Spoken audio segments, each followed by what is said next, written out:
My name is Andrew Reuben. My Cree name is Luton. I'm what do you call Winnebago Muskego Ininu in Cree.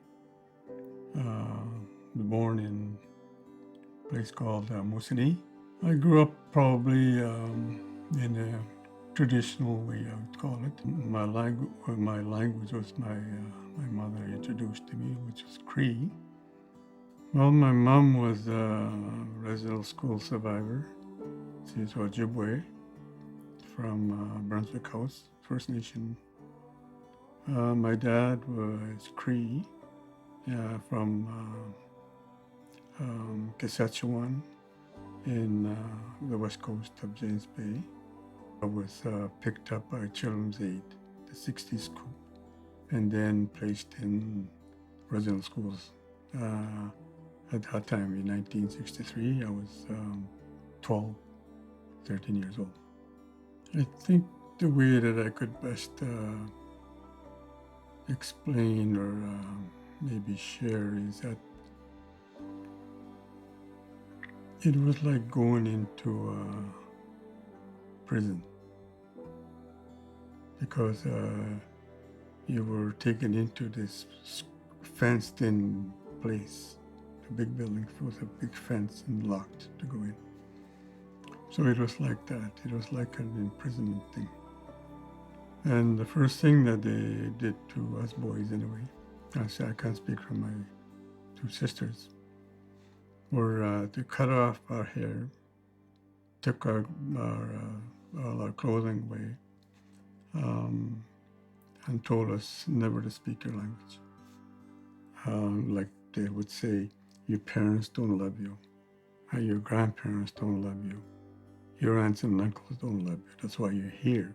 The dreaming in Cree really saved my life.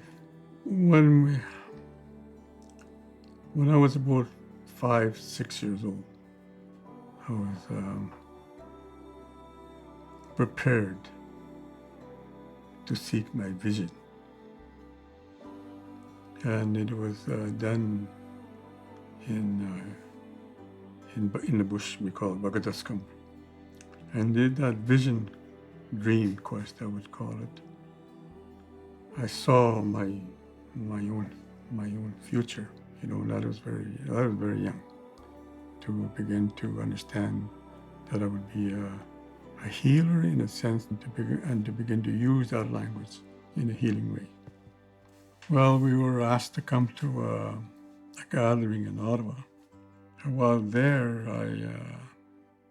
even prior to that, I wasn't, I don't know, my energy level was kind of low, I felt, and I thought maybe it was coming down off the floor or something like that. I called my colleague and I said, I can't make it because, I need to go home because I'm not well. And we ended up in Emerge. And surgeon there, Dr. Hovka, mentioned that I needed to sign something, that my chance of survival would be 50-50 or something like that. Anyway, so they did surgery overnight. I got up and they told me I had 3rd-stage cancer in my colon. And I said, oh, okay.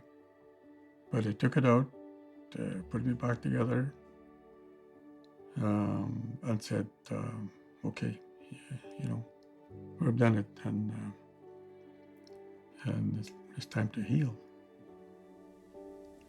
I think what happened to me was my mind shifted. It's really shifted to a level of more understanding and seeing things differently and feeling things differently.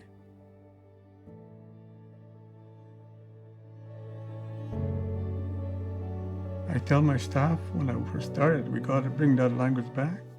And that's what we're doing with Zoom now. We're bringing back and teaching that language. I find that if I start to introduce my language to my children, I have to do it more and more.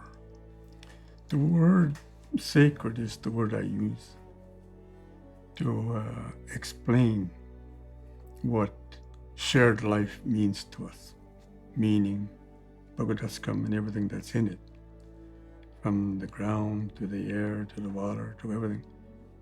There is that understanding of humanism's responsibility in making sure that everything is balanced. When people mention Bagadaskam, the word I use in English would be nature. But for us, everything that we see or come to understand in Bagadaskam, there's a reason for it, right? There's a reason for it. So it's really, I think for us, it's a complete understanding of why we're living on this, a ski, right? And if you don't understand that, you can abuse it and you can destroy it. So then that Cree, then that language that we speak about, it's important to retain that language. It'll give you that sense of being, your role, your identity, your name, why it's important for people to understand, maybe for the very first time, what we're all about. Let's put it this way, Cree is the foundation of renewal.